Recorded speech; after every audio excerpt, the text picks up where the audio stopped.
ನಮಸ್ಕಾರ. ನೀವು ಬಹಳಷ್ಟು ಸಲ ರಾಶಿ ಭವಿಷ್ಯವನ್ನು ಜ್ಯೋತಿಷವನ್ನು ಕೇಳಿರ್ತೀರ, ಬಟ್ ಅದು ನಿಜ ಆಗಿರೋದಿಲ್ಲ. ಇದಕ್ಕೆ ಹಲವಾರು ಕಾರಣಗಳಿದೆ. ಯಾಕೆಂದ್ರೆ ನಿಜವಾದ ಜ್ಯೋತಿಷ ಅಂತಂದ್ರೆ ನ್ಯೂಮರಾಲಜಿ ಅಲ್ಲ. ನ್ಯೂಮರಾಲಜಿಯಲ್ಲಿ ಎಲ್ಲಾ ಡೇಟ್ಗಳಲ್ಲೂ ಸಕ್ಸಸ್ಫುಲ್ ವ್ಯಕ್ತಿಗಳು ಹುಟ್ಟಿದ್ದಾರೆ. ಎಲ್ಲಾ ಡೇಟ್ಗಳು ಹುಟ್ಟಿದವರು ಸಮಸ್ಯೆಗಳಾಗುತ್ತೆ. ಒಂದೇ ಡೇಟ್ ಅಲ್ಲಿ ಬಹಳಷ್ಟು ಜನ ಹುಟ್ಟಿರ್ತಾರೆ. ಅದೇ ತರ ವಾಸ್ತು ಪ್ರಕಾರ ನೀವು ಹೋದ್ರೆ ಒಂದೇ ಮನೆಯಲ್ಲಿ 2-3 ಕುಟುಂಬಗಳಿರುತ್ತೆ. ಒಂದೊಂದು ಕುಟುಂಬ ಚೆನ್ನಾಗಿರುತ್ತೆ, ಒಂದು ಕುಟುಂಬ ಚೆನ್ನಾಗಿರಲ್ಲ. ಟ್ಯಾರೋಟ್ ಕಾರ್ಡಿಗೆ ಹೋಗಿ, ಬೇರೆ ಬೇರೆ ತರದ್ದು ಹೋಗಿ. ಈಗ ಒಂದು ಹರಳನ್ನ ಹಾಕೊಂಡ ತಕ್ಷಣ ನೀವು ಲೈಫ್ ಅಲ್ಲಿ ಸಕ್ಸಸ್ಫುಲ್ ಆಗಕ್ಕಾಗಲ್ಲ. ಯಾವ್ದೋ ಒಂದು ಹರಳು ಹಾಕೊಳ್ಳೋದು, ಯಾವ್ದೋ ಒಂದು ವಸ್ತುವನ್ನ ಮನೇಲಿ ಇಟ್ಕೊಳ್ಳೋದು, ಕಲರ್ ವಸ್ತುಗಳನ್ನೆಲ್ಲ ಕೊಡ್ತಾ ಇದ್ದಾರೆ ಕೆಲವರು. ಸೊ ಇದು ಯಾಕೆ ಅಂತಂದ್ರೆ ಬೃಹತ್ ಪರಾಶರ ಹೋರಾಶಾಸ್ತ್ರದಲ್ಲಿ ಸ್ಟೋನ್ಸ್ ಬಗ್ಗೆ ಇಲ್ಲ, ನ್ಯೂಮರಾಲಜಿ ಬಗ್ಗೆ ಇಲ್ಲ, ದೊಡ್ಡ ದೊಡ್ಡ ಪೂಜೆಗಳು, ಕಾಸ್ಟ್ಲಿ ಪೂಜೆಗಳ ಬಗ್ಗೆ, ಜನಗಳು ಕೊಡ್ತಿರುವಂತ ಎಂತೆಂಥದೋ ಮಾಲೆಗಳು, ಎಂತೆಂಥದೋ ವಸ್ತುಗಳು, ಕಲರ್ ಅವರೇ ತಯಾರು ಮಾಡಿರುವಂತದ್ದು ಏನೇನೋ ಒಂದು ವಸ್ತುಗಳು ಯಾವುದು ಕೂಡ ಇಲ್ಲ. ಯಾಕೆ ಅಂತಂದ್ರೆ ಬೃಹತ್ ಪರಾಶರ ಹೋರಾಶಾಸ್ತ್ರ ಹೇಳುವಂತದ್ದು ಏನಂದ್ರೆ, ಪರಾಶರ ಮಹರ್ಷಿಗಳು ಕರ್ಮಕ್ಕೆ ಅನುಸಾರವಾಗಿ ನಾವು ನಮ್ಮ ಫಲವನ್ನ ಪಡಿತೀವಿ ಅಂತೇಳಿ. ಸೊ ಅದರಲ್ಲಿ ಬದಲಾವಣೆ ಮಾಡ್ಕೊಳ್ಳಕ್ಕೆ ಕಷ್ಟ, ಬಹಳ ಕಷ್ಟ. ಅದಕ್ಕೆ ಅವ್ರು ಹೇಳಿರುವಂತದ್ದು ಮಂತ್ರ ಜಪಗಳು, ದಾನಗಳು ಮಾತ್ರ. ಸೊ ಮಂತ್ರ ಜಪಗಳು ಅಂದ್ರೆ ಯಾವ ಗ್ರಹದಿಂದ ಸಮಸ್ಯೆ ಆಗ್ತಿದೆ ಆ ಗ್ರಹಕ್ಕೆ ಮಂತ್ರ ಜಪಗಳು, ದಾನಗಳು ಆ ಗ್ರಹಗಳಿಗೆ ಸಂಬಂಧಪಟ್ಟಂತೆ. ಕಾರ್ಮಿಕ್ ರೆಮಿಡಿ ಅಂತಾರೆ. ಈಗ ಶನಿಯ ಪ್ರಭಾವ ನೀವು ಜಾತಕದಲ್ಲಿ ಅತಿ ಹೆಚ್ಚಾಗಿದ್ದು ನಿಮ್ಗೆ ಸಮಸ್ಯೆ ಆಗ್ತಿದ್ದಾಗ ಶನಿ ರೆಪ್ರೆಸೆಂಟ್ ಮಾಡುವಂತಹ ವಯಸ್ಸಾದವರಿಗೆ ಸಹಾಯ ಮಾಡುವುದು, ವೃದ್ಧಾಶ್ರಮಗಳಿಗೆ ಸಹಾಯ ಮಾಡುವುದು, ಈ ತರ ಇದೇ ಹೊರತು ಇವೆಲ್ಲ ಜ್ಯೋತಿಷ್ಯ ಅಲ್ಲ. ಹಾಗಾಗಿ ನಿಜವಾದ ಜ್ಯೋತಿಷ್ಯ ಏನಂತ ಜನಗಳು ತಿಳ್ಕೋಬೇಕು. ಮತ್ತೆ ಜ್ಯೋತಿಷ್ಯರು ಹೇಳಿದಂಥದ್ದು ಯಾಕೆ ಸುಮಾರು ಸಲ ನಿಜ ಆಗಲ್ಲ ಅಂದ್ರೆ, ಒಂದು, ನಿಮ್ಮ ಡೇಟ್ ಆಫ್ ಬರ್ತ್ ಟೈಮ್ ಸರಿ ಇರಲ್ಲ. ಎರಡನೇದು, ನಿಮ್ಮ ಡೇಟ್ ಆಫ್ ಬರ್ತ್ ಟೈಮು ಸರಿ ಇಲ್ಲ ಅಂದ್ರೆ ಅವ್ರಿಗೆ ಹೇಗ್ ಭವಿಷ್ಯ ಹೇಳ್ಬೇಕು ಅಂತ ತುಂಬಾ ಜ್ಯೋತಿಷ್ಯರಿಗೆ ಗೊತ್ತಿಲ್ಲ. ನಾನು ಅನುಸರಿಸೋ ಪದ್ಧತಿ ಏನಂದ್ರೆ, ನಿಮ್ಮ ಜಾತಕದಲ್ಲಿ ಮತ್ತೆ ನಿಮ್ಮ ಹಸ್ತದಲ್ಲಿ ಇರುವಂತಹ ಲಕ್ಷಣಗಳನ್ನ ಎರಡನ್ನೂ ಕೂಡ ನಾನು ಗಮನಿಸಿ ಅನ್ವಯಿಸಿ ಹೇಳ್ತೀನಿ. ಯಾಕೆಂತಂದ್ರೆ ನಾಡಿ ಜ್ಯೋತಿಷದಲ್ಲಿ ಹಸ್ತದಲ್ಲಿರುವಂತ ಲೈನ್ಸ್ ಒಬ್ರಿಗಿದ್ದಂಗೆ ಇನ್ನೊಬ್ರಿಗೆ ಇರಲ್ಲ. ಅದನ್ನು ಗಮನಿಸಿ ಜಾತಕವನ್ನ ಮ್ಯಾಚ್ ಮಾಡಿದಾಗ ಬರ್ತ್ ಟೈಮ್ ಸರಿ ಇಲ್ಲ ಅಂದ್ರೂ ಕೂಡ ನಾವು ಪ್ರೆಡಿಕ್ಷನ್ಸ್ ನ ಕೊಡ್ಬೋದು, ಬಹಳ ಈಸಿಯಾಗಿ ಹೇಳ್ಬೋದು. ಇದು ಜ್ಯೋತಿಷ್ಯ ಆಗುತ್ತೆ.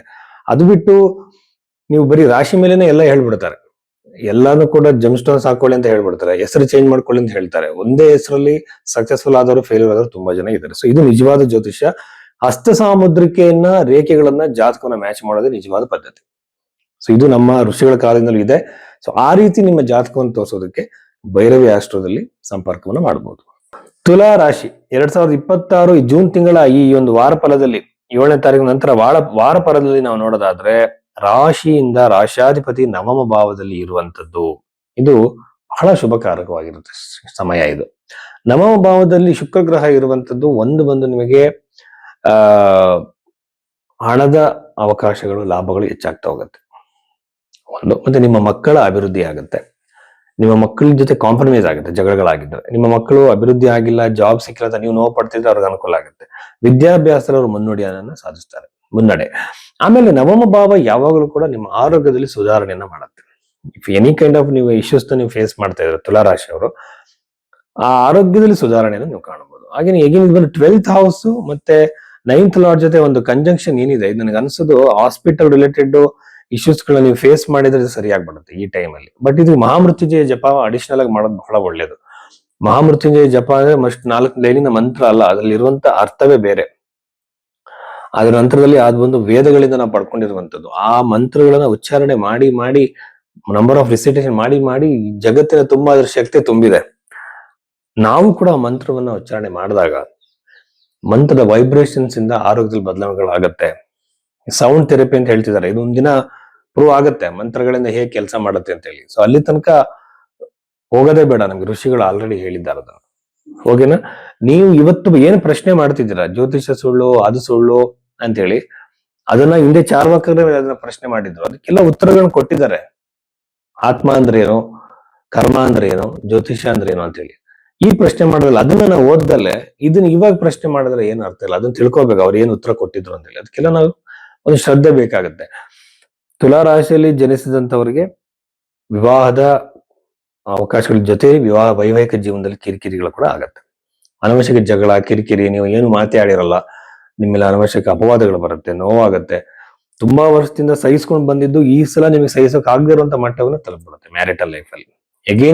ನಿಮಗೆ ಕುಜ ದಶೆ ನಡೀತಾ ಇತ್ತು, ಜಾತಕದಲ್ಲಿ ಕೂಡ ಸಪ್ತಮ ಹಾಳಾಗಿದ್ರೆ ಮ್ಯಾರಿಟಲ್ ಲೈಫ್ ಅಲ್ಲಿ 100% ಇಶ್ಯೂಸ್ ಬರುತ್ತೆ. ಕುಜಗ್ರಹ ಸಪ್ತಮದಲ್ಲಿ ಇರೋದ್ರಿಂದ, ಅಷ್ಟಮದಲ್ಲಿ ಸೂರ್ಯ, ಇದು ಮಹರ್ಷಿಗಳು ಹೇಳಿದ್ದಾರೆ ಈ ತರ ಪ್ರಾಬ್ಲಮ್ಸ್ ಬರುತ್ತೆ ಅಂತ. ಇವೆಲ್ಲ ಕರ್ಮದಿಂದ ಆಗುವಂತದ್ದು. ಮಾತಿನಿಂದ, ಕಮ್ಯುನಿಕೇಶನ್ ಇಂದ ಅದನ್ನು ಬಗೆಹರಿಸ್ಕೋಬೇಕು. ಯಾವ ಗ್ರಹಗಳಿಂದ ತೊಂದರೆ ಆಗ್ತಿದೆ ಆ ಗ್ರಹಗಳಿಗೆ ಮಂತ್ರ ಜಪಗಳನ್ನು ಮಾಡಬೇಕು. ವ್ಯಕ್ತಿತ್ವದಲ್ಲೂ ಬದಲಾವಣೆ ಮಾಡ್ಕೋಬೇಕು. ಅವಾಗ ಅದು ಕಂಟ್ರೋಲ್ ತರೋಕ್ ಸಾಧ್ಯತೆ ಇರುತ್ತೆ. ನೀವೇನ್ ಮಾಡ್ತೀರಾ, ಗ್ರಹಗಳ ಒಂದು ಆ ಟೈಮ್ ಪೀರಿಯಡ್ ಅಲ್ಲಿ ಈ ಮನಸ್ಸು ಇಚ್ಛೆ ನಾವು ಬಿಹೇವ್ ಮಾಡಿದ್ರೆ ಸಮಸ್ಯೆಗಳು ಬಗೆಹರಿಯಲ್ಲ. ಸೊ ಹಾಗಾಗಿ ವೈವಾಹಿಕ ಜೀವನದಲ್ಲಿ ತುಲಾ ರಾಶಿಯವರು ಜಾಗ್ರತೆ ವಹಿಸಬೇಕು. ಅಷ್ಟಮದಲ್ಲಿ ಸೂರ್ಯನ ಇರೋದ್ರಿಂದ ತಂದೆಯ ಆರೋಗ್ಯದಲ್ಲಿ ತೊಂದರೆ ಆಗುತ್ತೆ, ಮ್ಯಾರಿಟಲ್ ಲೈಫ್ ಅಲ್ಲಿ ಇಶ್ಯೂಸ್ ಆಗುತ್ತೆ. ಪ್ರಾಪರ್ಟಿ ಡಿಸ್ಪ್ಯೂಟ್ಸ್ ಗಳು ಕೋರ್ಟ್ ತನಕ ಹೋಗ್ತವೆ. ಒಂದು ಪ್ರಾಪರ್ಟಿ, ಚತುರ್ಥಾಧಿಪತಿ 6, ಎಗೇನ್ ಸೂರ್ಯ ಅಲ್ಲಿ ಇರೋದ್ರಿಂದ ಪ್ರಾಪರ್ಟಿ ಚೆನ್ನಾಗೇ ಇರುತ್ತೆ. ಸಡನ್ ಆಗಿ ಅಣ್ಣ ತಮ್ಮರ ಮಧ್ಯೆ ಏನೋ ಒಂದು ಮಿಸ್ಟೇಕ್ ಆಗಿ, ಮಿಸ್ಅಂಡರ್ಸ್ಟ್ಯಾಂಡಿಂಗ್ ಆಗಿ ಕೋರ್ಟ್ ತನಕ ಹೋಗ್ಬೋದು. ನಿಮಗೆ ಅದೇನಾಗುತ್ತೆ, ತುಂಬಾ ಒಂದು ನೋವನ್ನು ಕೊಡುತ್ತೆ. ಕಾನೂನು ಮೂಲಕ ತೊಡಕು ನಿಮಗೆ ಬರುತ್ತೆ. ಪ್ರಾಪರ್ಟಿ ಡಿಸ್ಪ್ಯೂಟ್ಗಳು ಕೋರ್ಟ್ ತನಕ ಹೋಗೋ ಸಾಧ್ಯತೆ ಅತಿ ಹೆಚ್ಚಾಗಿ ಇರುತ್ತೆ. 11ನೇ ಮನೆಯಲ್ಲಿ ದಶಮ ಭಾವ ಮಾತ್ರ ಬಹಳ ಚೆನ್ನಾಗಿದೆ. ಗುರುಗ್ರಹ ಇರೋದ್ರಿಂದ ಉದ್ಯೋಗದ ಪ್ರಾಪ್ತಿ. ಉದ್ಯೋಗಕ್ಕೆ ಟ್ರೈ ಮಾಡ್ತಾನೆ ಇದೀನಿ ಸರ್, ನಂಗೆ ಸಕ್ಸಸ್ ಸಿಕ್ಕಿಲ್ಲ ಅನ್ನೋರಿಗೆ ಉದ್ಯೋಗ ಪ್ರಾಪ್ತಿ, ವಿದೇಶದಲ್ಲಿ ಉದ್ಯೋಗ ಪ್ರಾಪ್ತಿ, ಗೌರ್ಮೆಂಟ್ ಜಾಬಿನ ಉದ್ಯೋಗ ಸಾಧ್ಯತೆ, ಸೂಟೇಬಲ್ ಜಾಬ್ಗಳು ಸಿಗುವಂತ ಟೈಮ್ ಪೀರಿಯಡ್ ತುಲಾರಾಶಿಯವರಿಗೆ ಸ್ಟಾರ್ಟ್ ಆಗಿದೆ. ಸೊ ಹಂಗಾಗಿ ಅಗೈನ್ ಇಲ್ಲಿ ನಿಮ್ಗೆ ದಶಮಾಂಶವನ್ನ ನೋಡಿದ್ರೆ ಈಸಿಯಾಗಿ ಹೇಳ್ಬೋದು. ಮತ್ತೆ ಹಸ್ತರೇಖೆಯಲ್ಲಿ ಇರುವಂತ ಲೈನ್ಸ್ ನ ನೋಡಿ ಬಹಳ ಈಸಿಯಾಗಿ ಇಂಥ ಟೈಮಲ್ಲಿ ಜಾಬ್ ಸಿಗುತ್ತೆ ಅಂತ ಹೇಳ್ಬೋದು. ಲಿಫ್ಟ್ ಆಗ್ತಾರೆ ಅಂತ. ಜಾಬ್ ಅಂದ್ರೆ ಎಂಥದೊಂದು ಕೆಲಸ ಅಲ್ಲ, ಅವ್ರಿಗೆ ಸೂಟೇಬಲ್ ಆಗಿ ಜಾಬ್ ಸಿಕ್ಕಿ ಸಮಾಜದಲ್ಲಿ ಒಂದು ಸ್ಥಾನಮಾನ ಸಿಗುವಂತ ಸಮಯ ಇದೆ ಅಂತ ಎಕ್ಸಾಕ್ಟ್ ಆಗಿ ನಾವು ನೋಟ್ ಮಾಡ್ಬೋದು ಹಸ್ತರೇಖೆಗಳನ್ನ ನೋಡಿದ್ರೆ. ಈಗಿನ ಟ್ರಾನ್ಸಿಟ್ ಗಳನ್ನ ನೋಡ್ಕೋಬೇಕು. ಆಮೇಲೆ ದಶಮ ಭಾವ ಚೆನ್ನಾಗಿದೆ. ಚತುರ್ಥ ಭಾವದಲ್ಲಿ ಗುರುಗ್ರಹ ಪ್ರಭಾವ ನನ್ನ ಪ್ರಕಾರ ಪ್ರಾಪರ್ಟಿ ಖರೀದಿ ಆಗುತ್ತೆ ತುಲಾರಾಶಿಯವರಿಗೆ. ಸೊ ಪ್ರಾಪರ್ಟಿ ಖರೀದಿ ಮಾಡೋಂಥ ಮನಸ್ಸೇ ನಿಮಗೆ ಇರೋದಿಲ್ಲ, ಈಗ ಆ ಮನಸ್ಸು ಬರುತ್ತೆ, ಕ್ರಿಯೇಟ್ ಕೂಡ ಆಗತ್ತೆ. ಪಂಚಮ ಭಾವದಲ್ಲಿ ರಾಹು ಇರೋದ್ರಿಂದ ಸಂತಾನದ ಸಮಸ್ಯೆಗಳು ಹೆಚ್ಚಾಗ್ತಾ ಹೋಗುತ್ತೆ. ಸರ್ ನಾನು IVF ಮಾಡಿಸ್ತಿದ್ದೀನಿ, ನಾನು ಏನ್ ಮಾಡ್ಲಿ, ಸುಮಾರು ವರ್ಷದಿಂದ ಮಕ್ಳು ಆಗ್ತಾ ಇಲ್ಲ ನಮಗೆ ಅಂತ ನೋವಿಂದ ತುಂಬಾ ಜನ ಫೋನ್ ಮಾಡ್ತಾರೆ. ಬಟ್ ಭಗವಂತನ ಇಚ್ಛೆ ಏನಿರುತ್ತೆ ಯಾರು ಹೇಳಕ್ಕಾಗಲ್ಲ. ನಾವೇನ್ ಮಾಡ್ಬೋದು, ಅದಕ್ಕೆ ಋಷಿಗಳಿರುವಂತ ಪರಿಹಾರಗಳನ್ನ ಹೇಳ್ಬೋದು.